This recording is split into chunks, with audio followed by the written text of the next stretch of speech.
Greetings, ladies and gentlemen, and welcome to this latest edition of RE012, where I take stories that I've done before and update them to the current standards. This particular story is called No Quasar, Asteroid, Solar Flare, War, or Supernova, written by RegalLegalEagle. Yeah, I just don't get it. I really wished that he would shut up. There was almost always one of these fresh-faced graduates on the nicer cruises. I just wanted to get my fuel, drink a cup of hot recaf, and be on my way. But every time I stood around waiting, someone would come by and ruin what could be a nice time. Well, not every time, but far more often than I wanted. So I dunked another hardtack in the coffee and sent him the sort of look that I hoped would kill him, or make him shut up. Why waste so much money on such an outdated organization? I mean, sure, some citizens miss out, but what's the point of spending so much on so few? No such luck. He stared at me expectantly for a moment, and then I realized he wanted me to argue. Well, he could wait. I made sure to stir the coffee with the hardtack for a moment, before pulling it out and shaking a bit to get most of the dripping to stop, before biting into the less hard biscuit. I chewed nice and slow before finally swallowing. Then I took a sip of the coffee, swishing it around my mouth before swallowing, and then spoke up. There is no place the hegemony can't reach. He stared at me. I stared at him. I shifted the uneaten piece of hardtack in my fingers and dunked it again, waiting for him to figure it out. That's it. That's all you have to say. We spent how many trillions last year on the Navy, or the Marines, or any number of such branches of the military, and you're concerned about $2 billion being spent on more or less on citizens who press the boundaries of our great nation. We can project military might just about anywhere, but sometimes it's not about sending a message of power. Sometimes it's about taking care of our own, even if some small way. Yes, but how many jump engines are there? Every ship you guys use? He kept talking, but I was chewing on the other piece of hardtack in order to drown out what he was saying. Some people just didn't get it. I saw the crew chief step out from behind the ship and gave me a thumbs up. You're all filled up. Hey, thanks. The graduate stopped when he realized I hadn't been listening. I downed most of the recaf before handing him the cup. Thanks for the recaf. He looked into the cup as I opened the hatch to climb into my ship. There was just enough in it that if he tossed the cup, it would spill and the deck chief would rip him a new one, meaning that he'd have to carry it back to the crew pit to throw it away into the bin. By the time I'd made it up into the cockpit, he had figured it out and scowled in my direction. He couldn't see me, of course. The heat paint on the view screen was one way, but I still smiled seeing him start to stomp off towards the pit. I began a systems check as I got control online. Hicks 688 online. Thanks for the fuel, fellas. And your recaf ain't bad. Sure thing, Hicks. I saw you talking to our newest know-it-all. Break his heart? I laughed and shook my head. He just didn't feel that my services was required and that I'm overpaid. I could hear the control team laugh. Yeah, Hicks are overpaid. Why do you even do such a crap job? You could be a fighter pilot, you know. Just not my thing. I like seeing someone smile when they see me. Well, you have a good run, Hick. If I'm reading your flight plan right, you've got a civil war to fly through just on your first leg. I snorted at that and shook my head as I warmed the engines up now that the system check was done. No quasar, asteroid, solar flare, war, or supernova shall keep me from my job, for I am the hegemony imperial courier, and so long as my lungs carry breath, I shall continue. I will bring the message, I shall carry the packages, and I will deliver them to our citizens. The hegemony reaches all, and so do the couriers. There were some chuckles, and I think I heard someone try to start a slow clap before it died out. You do us all proud. Safe travels, Sam. Hey, who said you could actually use my name? I'm Hick to you miserable military types. Always oppressing the little guy just because I don't have any weapons on my ship. If I see a fragile package with your name on it, I'll use it as a seat cushion before handing it over. There was more laughter as I disengaged the locks and began to back out of the cruiser. Once I was clear, I quickly flipped around and shot off towards the nearest nav beacon while taking a glance at my route. It seemed Control had been right about the red zone designation. Wonderful. Well, it couldn't be helped. I punched in the coordinates and then overrode the safety warnings and kept the engine running at full speed as I went into the jump.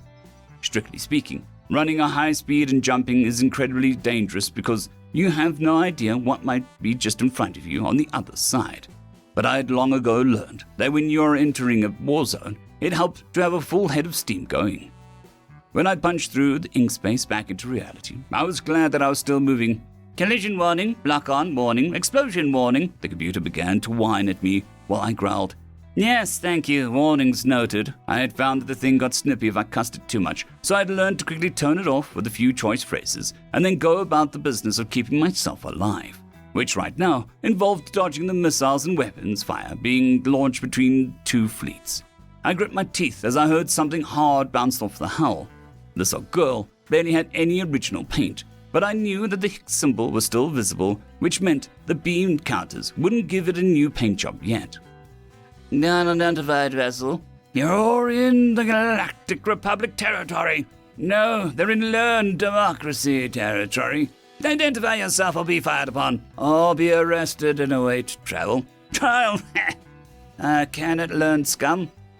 I am hegemony, so you can both feck right off, I muttered and turned off the comm unit. I saw lock-on warnings and quickly triggered a chaff as I spun through the tight cluster of warheads. 3 cruisers, a dreadnought, no carriers. Good. But there was an assault trawler. I quickly throttled back and tucked into the flow of the assault pods being dropped onto the planet before checking the weapons warnings. Whoever was dropping the pods didn't want to fire on me, since I was in the middle of their troops, and the other side was busy trying to shoot down the pods, so they didn't care about a rogue courier ship. I saw the burning city I was flying into and quickly checked the address on my screen. Not here, thank God. Just as the assault pods began to break for landing, I flew under the first wave and then angled off away from the city.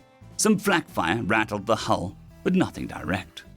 It wasn't a bad-looking world, a little swampy, but there were mountains and some drier areas. Nice-looking pair of moons. I checked the map on my screen and quickly approached the city half a continent away from the one being landed on. There was still spaceport emitting an open signal, so I swept in over it fast and low before killing the throttle and then hitting the landing gear. I could hear the ship groan as the inertia dampeners fought to keep me from turning into red paste on the wall before I settled down on the pad nearest the customer's building. I was the only ship in a good-sized port, so I knew I wanted to make this quick. Once more I overrode safety protocols and kept the engines warm as I climbed out of the pilot's chair and back to the main room. This looked like it could get rough, so I quickly pulled on a tight courier armor I was provided. While my ship didn't have weapons, I was given a standard-issue Peacemaker shotgun, since long ago they'd realized sometimes people tried to rob couriers, and that wasn't allowed. I checked the 3 packages and the message cylinder to make sure that they were all for the same person, and this was the right place before opening the hatch and climbing out. I had the package satchel and shotgun slung over my back, and hoped that the local security could tell the difference between Marines and Hicks. It was on both shoulders, my chest and my back, but sometimes even all of that wasn't enough. I glanced around the landing pad though, and it seemed like I didn't have anything to worry about. No one was heading my way at all. It was a bit humid and hot, but I could see the sky getting a bit darker, so it would soon be night. Locking the hatch behind me, I jogged towards the customs building. I could see Xenos inside, some shredding documents, others frantically running around. No one was up behind the strong glass where they'd normally help new arrivals. I began to pound my fist on the window until one of the figures looked my way. He was clearly confused for a moment, and then approached. Are you part of the invasion? What? No. Why would I knock a Hegemony Imperial Courier Service? The creature's eyes went wide. Courier service? Here? Now? Yes. I slapped the tracking paper on the window. Where is this? That's over by... He said some things my translator couldn't figure out, so they must be proper names. Any directions a translator can use? Near? Far? Oh, right. Sorry. It's in the financial district about 2 miles. The automated translator voice filled in whatever he had tried to say in his local tongue. All right. Well, how do I get there? Down the main street and outside the spaceport. Turn right, follow it to the blue statue. Turn left, keep going. It's the one with the big buildings in the square around the fake lake. I think it's white. Public transportation? Are you kidding me? Now, everything is shut down. That's what I figured, but it never hurt to ask. Got any suggestions on how to get there? Hi. He fumbled with his words for a moment, or else used some slang the translator didn't get before I finally understood him. No, I can't think of anything. I checked the clock on my HUD and looked around the empty spaceport for a moment. All right, I'll be back. Don't touch my ship. You're insane. You're delivering packages. Here, now. I already said yes, I commented as I began to move. There was stray pieces of luggage here and there in the causeways and next to the terminals, not much else. It seemed like those that could had already left. I was confident the anti-theft device on my ship would deter anyone who thought that they could use my ship to still escape. I glanced around the outside of the spaceport and saw more than a few abandoned speeders. I started with the ones at the edge of the pile-up, leaning inside and pressing the start buttons. Finally, a two-seater without a top started up, and I tossed the shotgun and satchel into the passenger seat before hopping in. It seemed like this delivery wouldn't be too bad after all. I cruised down the main street just like the customs agent had said. There was a blue statue. There was very little traffic on the road, just a few speeders here and there, one military convoy of some sort heading out of town. They didn't shoot at me as I zipped by, which was a plus. When I got near the group of large buildings, I spotted the lake. There was a big white building on the other side, very modern, or at least human modern. I was about to drive up onto the sidewalk when someone started shooting at me. Cursing, I quickly tried to pull off to the side, but a blown tire had me spinning out into an empty bus. I hopped out, grabbing the shotgun and huddling in the small space in between the back of the speedster and the bus. "Are you the one that came in that fast little ship?" I heard someone call out from behind the speeders on the other side of the street. "Yes, we want it." "Too bad," they replied by shooting the speeder for a while. I reached over the edge and grabbed the satchel before lying flat and crawling under the bus to the far side. Once out from under the bus, I quickly got up and ran around the corner into the square with the lake. I didn't know if they were behind me, but I broke out into a full sprint, heading towards the white building. I heard some yelling behind me, and a few rounds cracked past. I ducked, even though I was well aware that crack meant the bullets would pass me already. Hard to break instinct. Then there was a louder crack that was going the other way, and I saw a gleam from the open window about halfway up the building. Someone had my back, I hoped. Sure enough, no one else shot at me as I kept up the sprint until I reached the building. I had to slow down to avoid slamming into a glass door and knocked before they slid open. I saw a collection of Xenos in various gear that had the same symbol painted on the chest. They looked like professionals. Good for me. "Hegemony Imperial Courier Service," I said as I panted. Hands on my knees as I was trying to catch my breath after that sprint. Then I straightened up and held out a tracking paper. 25th floor, one of the Xenos said and pointed to the lifts. I nodded and gave a wave as I stepped into a nice wood-paneled lifts and hit the proper button. There was a soft rumble as the magnets made the lift glide up and stopped gently on the right floor. When I stepped out, I could see a collection of people around the table with a map of the city. Just one human in executive battle gear. That really nice expensive stuff that weighed less than what I had on, but had more protection than the Marine standard issue. "Mr. Calfway?" I asked as I stepped up behind him. He leaned up from the table and turned to face me. He blinked in surprise and then smiled. I loved that smile. It was such a wonderful way to be greeted after working so hard to get you. "That's me. It's bad timing, it seems." "I've had worse deliveries." I gave a shrug and held up the tracking paper. "Sign here." He signed off and I heard the beep before handing him the satchel.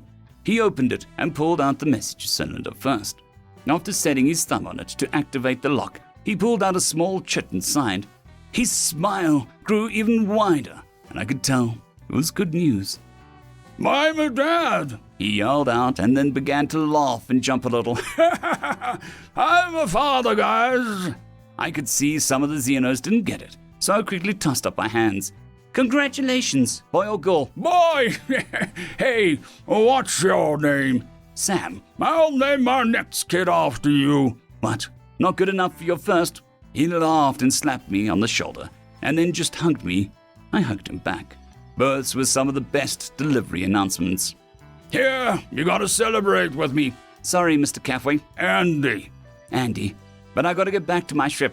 A drink, at the very least. I don't become a father every day, you know. And I have a message to send back, so we have to wait. All right. I took my helmet off and shook out my hair for a moment as he arched his brows in surprise. You're a woman! Yeah? Is that not allowed? He laughed and shrugged. Guess I didn't expect it is all. Well, Sam works for a boy or a girl, doesn't it? So, you'll have the kid named after you, I promise.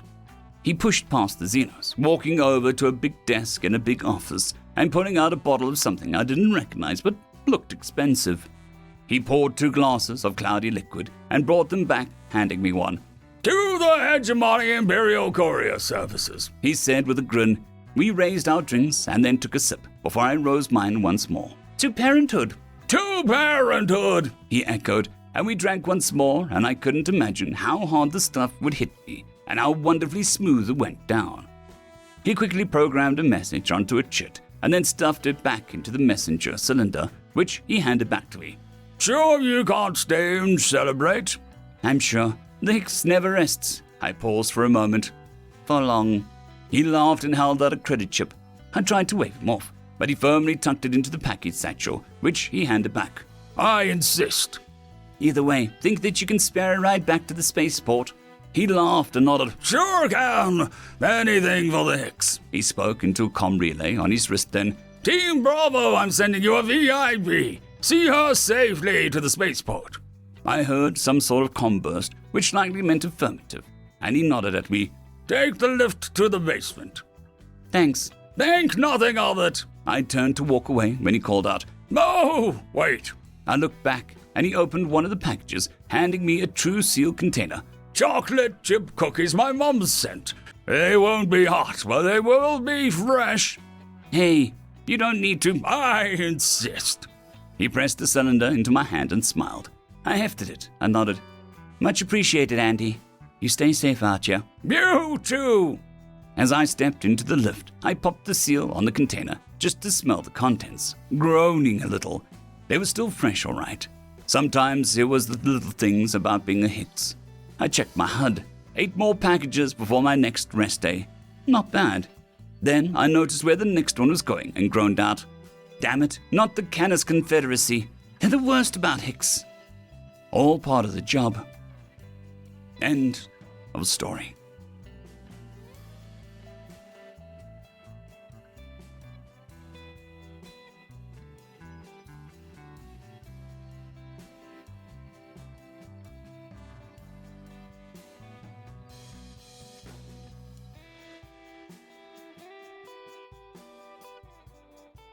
I would just quickly like to thank the T5 peeps. Dragon Soup, Cold War Boomerwaffen, Severin Cerberus, Red Panda 121, Leslie 517, Bushmaster 177, Caspar Arnholtz, Cam Maxwell, Sans the Skeleton, Light Jock, Dragzoon WRE, and Lord Asrigal. Thank you very much.